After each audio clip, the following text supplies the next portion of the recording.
আসসালামু আলাইকুম। ওয়ালাইকুম সালাম। একটু জোরে কথা বলবেন। ওয়ালাইকুম সালাম। যে বোন কেমন আছেন আপনি? আলহামদুলিল্লাহ ভালো আছি। আপনারা কেমন আছেন? এই তো আলহামদুলিল্লাহ, আল্লাহর রহমতে ভালো আছি। আপনার নাম কি? আমার নাম বৃষ্টি আক্তার শিল্পী। বৃষ্টি আক্তার শিল্পী। আচ্ছা, তো বৃষ্টি আক্তার শিল্পী, আপনার পরিবারে কে কে আছে? আমার পরিবারে আমার মা আছে, দুইটা মেয়ে আছে আর একটা বোন আছে। মা আছে, দুইটা মেয়ে আছে আর একটা বোন আছে। আচ্ছা, তো আপনার দুইটা মেয়ে? জি। আচ্ছা, আর বাবা নেই? না, বাবা নেই। আচ্ছা, তো আপনার গ্রামের বাড়ি কোথায়? আমার গ্রামের বাড়ি দিনাজপুর। দিনাজপুর। দিনাজপুর কোথায়, কোন জেলা, কোন থানা, কি গ্রাম, একটু ডিটেইলস বলুন। শতাবগঞ্জ আর জেলা হচ্ছে দিনাজপুর। আর পোস্ট অফিস? পোস্ট অফিস হচ্ছে শতাবগঞ্জ। আচ্ছা, তো আপনি ঢাকা কেন আসলেন? আমি ঢাকায় আসি আবার প্রতিদিন ছাড়ার জন্য। একবার ছাড়ছিলাম কারণ হচ্ছে আমার মা অসুস্থ ছিল বাচ্চা নিয়ে। একটু জোরে কথা বলুন বোন। আমি আমার যখন ছোট তখন আমি আমার নানির কাছে মানুষ হয়েছি। আমার নানিকে আমি মা বলে জানি, তখন থেকে আমি আমার নানিকেই মা বলে ডাকি।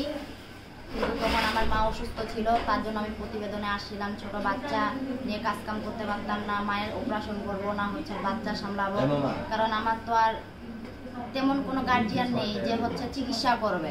এই জন্য আমি প্রতিবেদনে আসছিলাম। কিন্তু হচ্ছে প্রবাসী ভাইদের দোয়াতে আমি আমার মায়ের একটা অপারেশন করতে পারছি, কিছু দেনা পাওনা শোধ করতে পারছি। কিন্তু আমার মায়ের আরও একটা অপারেশন করতে হবে, এই জন্য আমি আবারও আসছি।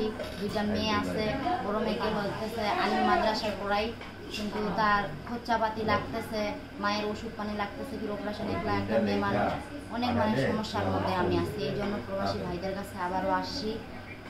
যদি আচ্ছা বোন, আপনি আসছেন আমাদের ক্যামেরার সামনে, আপনার জীবনের গল্পটা শেয়ার করবেন। তো বিষয় হচ্ছে, আপনার স্বামী আছে না? না, আমার স্বামী নেই। আমার স্বামী যদি থাকতো তাহলে আমি ক্যামেরার সামনে কি আসতাম? কখনো আসতাম না।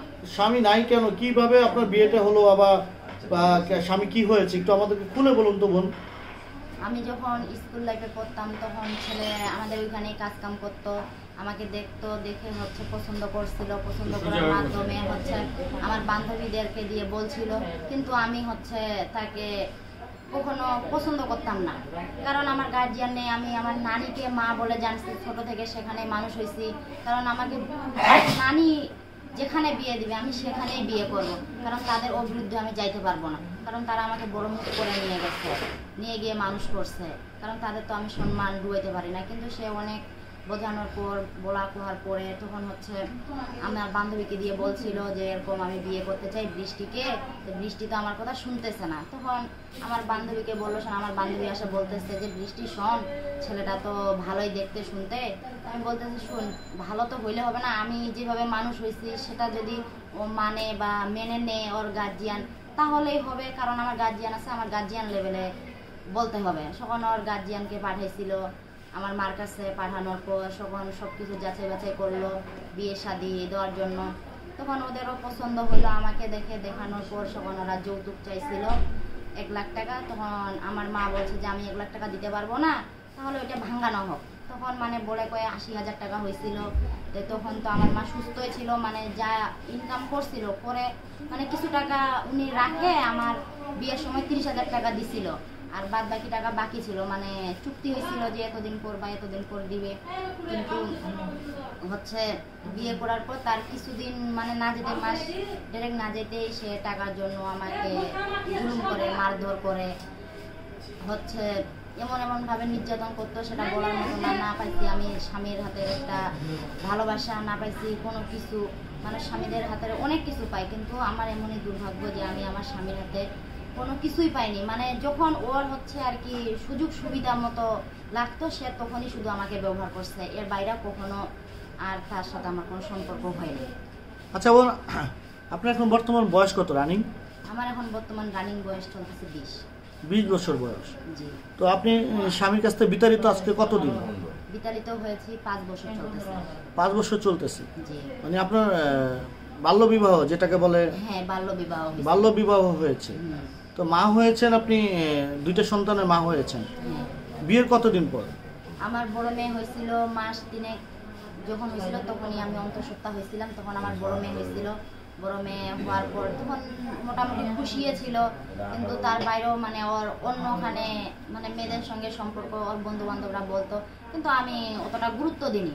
আমাকে অত খাওয়া খরচাও দিত না কিবা না, তারপরও আমি কিবা করে তো আমি নিজের চোখে দেখিনি, কিবা করে মানুষের কথাতে শুনে নিজের সংসারটা ভাঙবো কেন, মানুষকে তো ভালো হওয়ার সুযোগ দিতে হয়।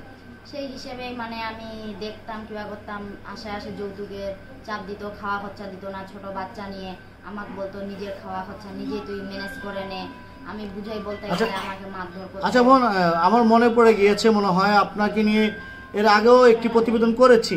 হ্যাঁ, ওই যে আপনি যে বলেছেন আপনার বাসর প্রেম করে বিয়ে করেছেন, বাসর করেছেন বৃষ্টির ভিতরে, জি জি, বৃষ্টির পানি পড়ছে, সেরকম প্রেম বলে না, মানে দুই একদিন ওই যে কথাবার্তা বলছিলাম, ওই তখনই মানে বিয়ে শাদী ওই যে গার্জিয়ান লেভেলে হয়েছিল, হওয়ার পর মনে করেন ওই যে তখনই আর সাথে মানে আমার মা যৌতুক দিতে পারে নাই, মানে মাসখানিক পর যৌতুক দিছিল, এই কারণে তখন ওরা বাসায় মানে নেয়নি, মানে না নেওয়ার কারণে তখন আমার তো ভাড়া বাড়িতে ছিলাম, এমনই বাড়ি দুর্ভাগ্য আর কি বলবো, যার ভাগ্যে সুখ নেই কোনো দিকেই মনে হয় সুখ শান্তি হয় না। প্রথম বাসরই হয়েছে আপনার বৃষ্টির ভিতরে মধ্যে, এই জন্য সারাটা জীবন আমার ঝড়ের মতোই কাটতেছে, ঝড়ের মতোই কাটতেছে। আচ্ছা, তখন ঝড়ের মতো কাটবেন আপনার জীবনে, আপনি আপনার একদম পরিপূর্ণ সুস্থ আছেন, মানে আপনি হাত পা সব ঠিক আছে, আপনি মানসিকভাবে পুরো প্রস্তুত আছেন? জি অবশ্যই প্রস্তুত আছি। তাহলে এই যে ডিজিটাল ভিক্ষার প্রয়োজন কেন? আপনি তো একটা কাজ করেও আপনি খেতে পারেন, আপনি যে কোনো একটা চাকরি বাকরি করে খেতে পারেন। অবশ্যই পারি, কারণ আমার দুইটা মেয়ে ছোট, একটা বোন আছে 8 বছরের, 8-9 বছর চলতেছে, মনে করেন তাকে মাদ্রাসায় পড়াই, ফির আমার মায়ের চিকিৎসা, আমি কাজ করে না হয় মাসে 5,000 টাকা হইতে 5,500 টাকা পাবো, কিন্তু এ দিয়ে তো আমার মায়ের ওষুধ পানি বা চিকিৎসা কোনোটাই হবে না। বাচ্চার লেখাপড়া আছে, 3 বা 3 মুঠো যে ডাল ভাত খাবো, বাচ্চাদেরকে একটা ভালো পোশাক আশাক দেবো, সেটাও কিন্তু পারবো না। এই জন্য আমি নেক্সট টাইম আবার প্রতিবেদনে আসি।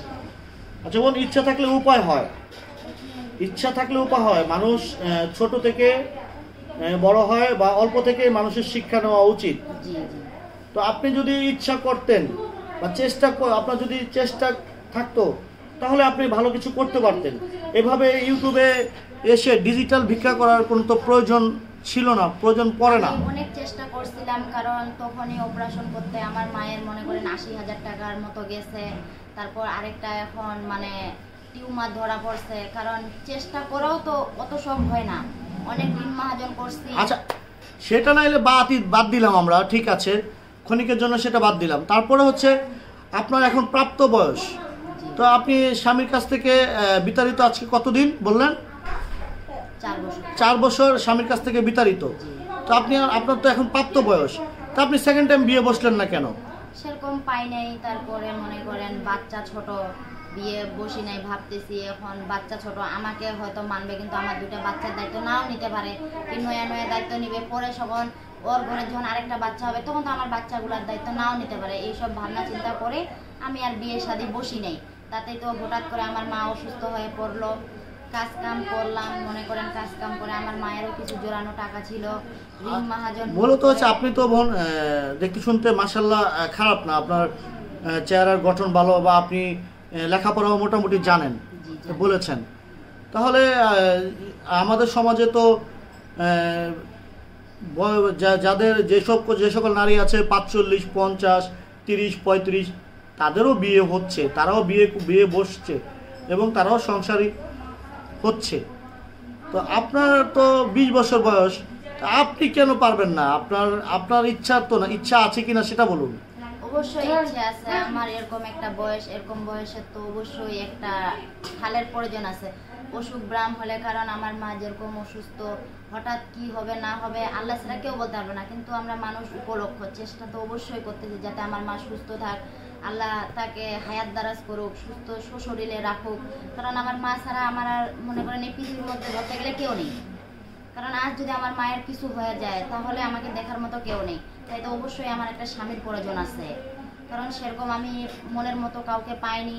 আশ্বাস দিত যে হ্যাঁ বিয়ে করবো, এটা সেটা 2 দিন 4 দিন কথা বলতো, হ্যাঁ বেতন পাইনি, বেতন পাইলে টাকা পয়সা দিব, যখন হচ্ছে টাকার কথা বলতাম তখনই বলতো টাকা পাইনি, কি এই তারিখে পাবো কি অত তারিখে পাবো, যখন আবার বলতাম তারিখ আসতো বেতনের তখন বললেই বলতো যে না এই সেই বলে নাম্বার ব্লক করে দিত। আচ্ছা বোন, মূলত আজকে আমরা ভিডিওটি শেষ করব, আমরা ভিডিওটি লম্বা করব না, দীর্ঘায়ু করব না। তো আজকে আমাদের ক্যামেরার সামনে আসার মূল কারণটা কি একটু বলেন সংক্ষেপে? মূল কারণ হচ্ছে আমার মায়ের আরেকটা অপারেশন করতে হবে, যদি প্রবাসী ভাইরা কিছু সহযোগিতা করে তাহলে আমার মায়ের এই অপারেশনটাও আমি করতে পারবো। তাদের দোয়ায় আমি হচ্ছে আমার মায়ের একটা অপারেশন করতে পারছি। আর দ্বিতীয় কথা হচ্ছে আমার জীবন সঙ্গী হিসেবে যদি কারো ভালো লাগে থাকে আমাকে, তাহলে অবশ্যই আমার জীবনের সঙ্গী হিসাবে তাদেরকে চাই। কারণ সবাইকে তো আর হচ্ছে চাওয়া যায় না, যে কোনো একজন কাকেই বাছে নিতে হবে সংসারের জন্য। 10 জন কাকে তো ভাইয়া কথা দিয়ে লাভ নেই। কারণ যে আমার জীবনের দায় দায়িত্ব নিবে মূল, আমার মার এরকম সমস্যার কিছু হলেও সে কাঁধ মিলাবে, তাহলেই আমি বিয়ে শাদী করব। আচ্ছা, তো ঠিক আছে বোন, ভালো থাকবেন। আপনার নাম? আমার নাম বৃষ্টি আক্তার শিল্পী। বৃষ্টি আক্তার শিল্পী। তো দর্শক, আমরা শুনছিলাম বৃষ্টি আক্তার শিল্পীর জীবনের গল্প। জানি না এই গল্পটি আপনাদের কাছে কেমন লেগেছে। যদি ভালো লাগে অবশ্যই লাইক কমেন্ট শেয়ার করতে ভুলবেন না। এবং এই ভিডিওর মাধ্যমে যদি কোনো ভুল ত্রুটি বা কোনো অন্যায় করে থাকি অবশ্যই ক্ষমাশূন্য দৃষ্টিতে দেখবেন। এবং একটি কথা বলতে চাই, 5 ওয়াক্ত নামাজ পড়বেন, দিন শেষে একটি হলো ভালো কাজ করবেন। এবং নামাজ পড়ে কোরআন তেলাওয়াত করতে পারি। হ্যাঁ অবশ্যই, হ্যাঁ। এবং আমাদের এই চ্যানেল থেকে এই ধরনের ভিডিও পেতে হলে আমাদের এই চ্যানেলটি সাবস্ক্রাইব করে অবশ্যই আমাদের পাশে থাকবেন। দর্শক, আজ এ পর্যন্তই, দেখা হবে পরবর্তী ভিডিও নিয়ে। সে পর্যন্ত ভালো থাকুন, সুস্থ থাকুন। ধন্যবাদ সকলকে। খোদা হাফেজ।